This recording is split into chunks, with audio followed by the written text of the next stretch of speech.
মনি কই রে? ভ্যানে মোবিল দিয়া কইটোটা এনে দে তো মনি। এই ভ্যানের সেন্টটা কেমন ক্যাশ ক্যাশ শব্দ করছে। আব্বু দাঁড়াও, আমি ভাতটা খেয়ে নি, আনতেছি। আর তোর মা কই রে? দুপারের ভাতের বাটিটাও তো পালাম না। আব্বু, মা কিস্তি দিতে গেছে, তখন তুমি পায়খানায় ছিলে। মা ভাতের বাড়ি রান্নাঘরে রেখে গেছে, তুমি নিয়ে যাও। আচ্ছা তুই আগে মোবিলের কইটোটা নিয়ে আয়, ভ্যানটা আগে ঠিক করে নি। আব্বু এই নাও, এই মোবাইলের কোডিটা তুমি ভ্যানের নিচে বেঁধে রাখতে পারো না? যখন ক্যাশ ক্যাশ করবে তখন তুমি মোবাইল লাগিয়ে নিবা, হয়ে গেল। বুদ্ধিটা খারাপ দিসনি, ঠিক আছে, এরপরে তো ভ্যানের নিচে বেঁধেই রাখবানি। আচ্ছা থাক, আমি গেলাম, তুই তাড়াতাড়ি ব্যাগ গুছিয়ে স্কুলে চলে যা।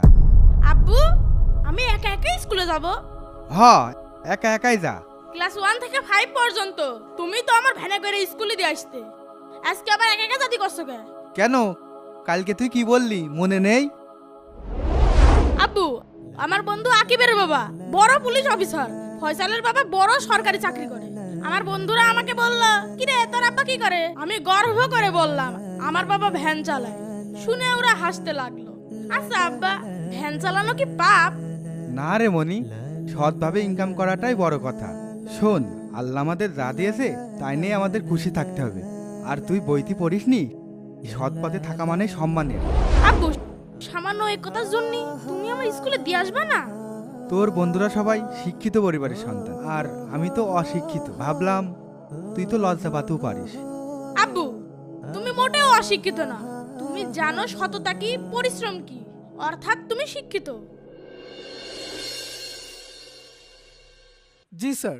স্যার, আমরা কসাইবাবুকে ধরার জন্য সব রকমের চেষ্টা চালিয়ে যাচ্ছি। স্যার, এবারও আমাদের হাত থেকে কোনোভাবেই রেহাই পাবে না। ড্যাডি, ড্যাডি আমার স্কুলের টায়ারটা একটু লাগিয়ে দাও তো। জি স্যার, আপনি কোনো টেনশনই করবেন না, আমি এই সপ্তাহের মধ্যে ওকে ধরার সর্বোচ্চ চেষ্টা করছি। স্যার, আমি ওকে ধরেই ছাড়বো ইনশাল্লাহ। ড্যাডি, আমার স্কুলে দেরি হয়ে যাচ্ছে। জি স্যার, জি স্যার, জি স্যার। আসসালামু আলাইকুম। তুমি কি ব্লাইন্ড? তুমি চোখে দেখো না আমি ফোনে কথা বলতেছি? এই সামান্য একটা টাই কি তোমার আম্মু লাগিয়ে দিতে পারে না? সকাল সকাল আমাকে বিরক্ত করছো। Sorry daddy, it's my mistake. আর তোমার আম্মু কোথায় গেছে? সে জানে না আমি সকাল সকাল অফিসে যাই? প্রতিদিন প্রতিদিন এই সময় তোমার আম্মু বাসায় থাকে না, আজকেও নাই। ডিসকাস্টিং লোকজন, কোনো দায়িত্ববোধই নেই। ড্যাডি, স্কুলের ম্যাম বলেছে আজকে প্যারেন্টস প্রোগ্রাম আছে, সবাই তার বাবাকে নিয়ে আসবে, তোমাকেও যেতে বলেছেন। এই যে এই চিঠিটা দিয়েছে তোমার জন্য।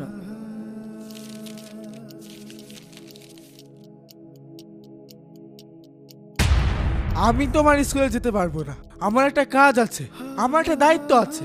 দেশের জন্য আমাকে কাজ করতে হয়। তোমার স্কুলে যে বসে থাকার মতো সময় আমার নেই। তোমার আম্মুকে নিয়ে যাও।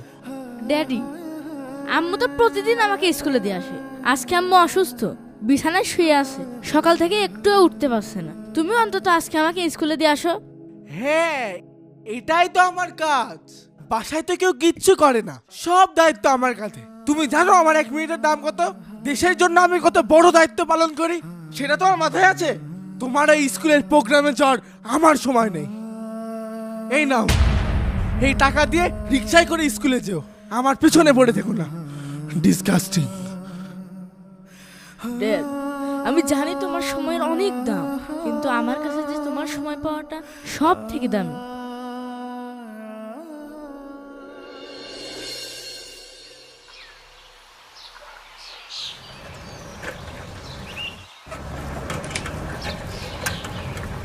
আব্বু কি হলো? তুমি ভ্যানের চাবিটা বন্ধ করে দিলে কে? তুই দেখতে পাচ্ছিস নে, সামনের ওই রাস্তাটা গড়ান। আমি এইরকম গড়ান জায়গা থেকে ভ্যানের চাবিটা বন্ধ করে দিই। কেন আব্বু, এতে কি হয়? শোন মনি, আমি যে ভ্যানের চাবিটা বন্ধ করলাম এতে কি হয় জানিস? এতে ভ্যানের চার্জটা অনেক কম কাটে। আর একটা কথা সবসময় মাথায় রাখবি, জীবনের পথে চলতে গেলে একদিন এই ছোটো ছোটো সম্পদগুলো জীবনে সবচাইতে বড় কিছু হয়ে দাঁড়ায়। এটাই হচ্ছে মানুষের সবচাইতে বড় শক্তি।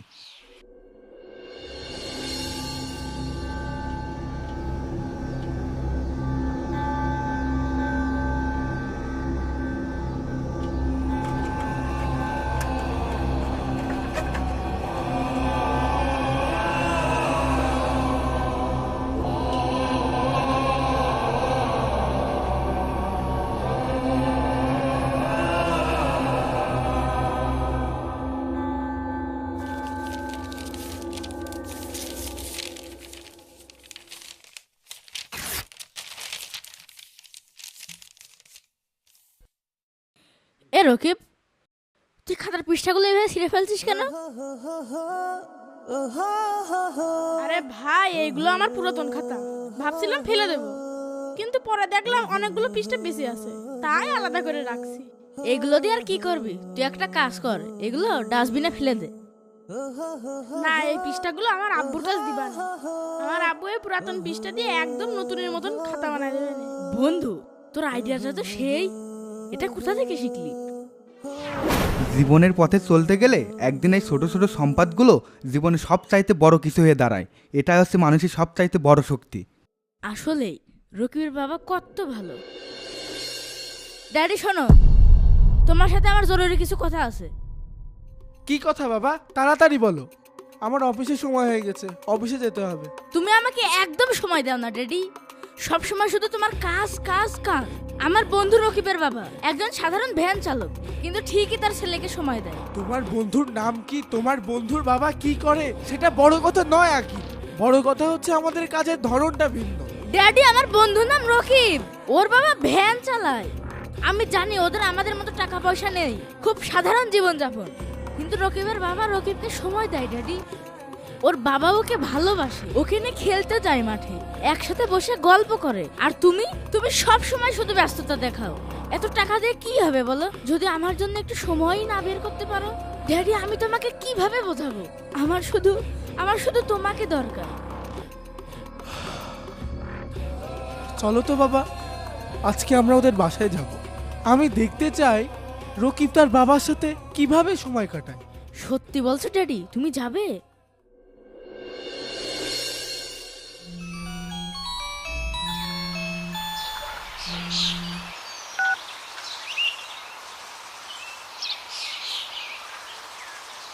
হ্যালো হ্যালো ভাই, শুনতে পাচ্ছেন? হ্যাঁ হ্যাঁ হ্যাঁ ভাই, এই যে বলেন। হ্যাঁ ভাই, আমার আর 20 মিনিট সময় লাগবে, আমি এসে আপনার টিপটা মারছি।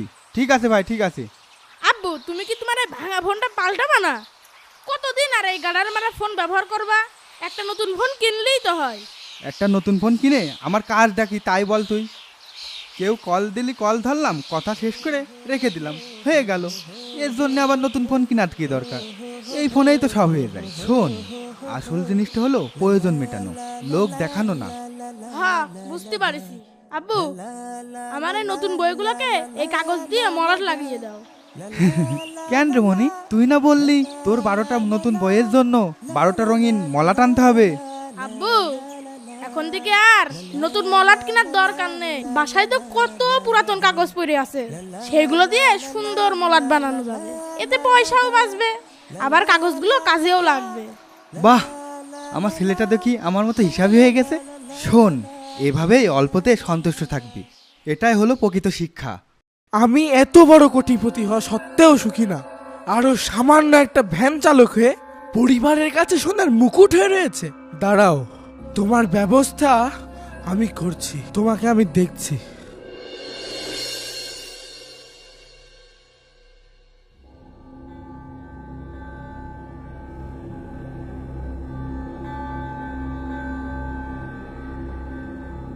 আকিব,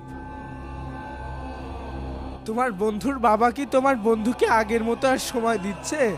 না ড্যাডি, বেশ কিছুদিন ধরে দেখছি রকিব খুব মন খারাপ করে থাকছে। কেন বাবা, ওর কি হয়েছে? কিছু কি বলেছে?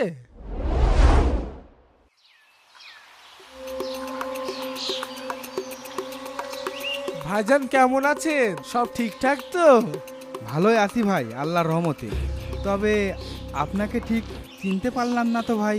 চেনেন না ঠিকই, তবে আমি আপনাকে চিনি। আমি আপনার জন্য কিছু করতে চাই। আমার জন্য? হ্যাঁ, আপনার জন্য। আমি চাই আপনি যেন আপনার এই ভ্যান নিয়ে আর কষ্ট না করেন। আমি চাই আপনি একজন সম্মানিত ব্যবসায়ী হন। তাই আমি আপনাকে 5 লক্ষ টাকা দিতে চাই ব্যবসা শুরু করার জন্য।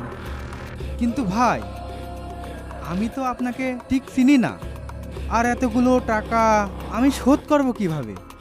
আমি ভাই এই ঋণ নিতে পারবো না।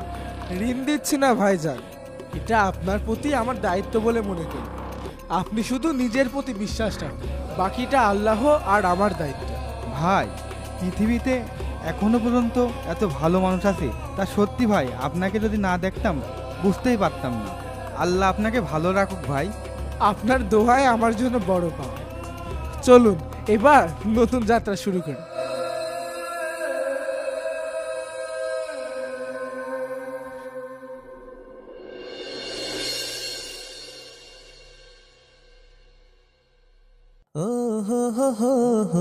আব্বু আব্বু আমি এ প্লাস পেয়েছি। ভালোই করেছিস। আব্বু এই নাও আমার রেজাল্ট। এখন সময় নেই, আমি ব্যস্ত আছি, যা পরে দেখে নে মানে।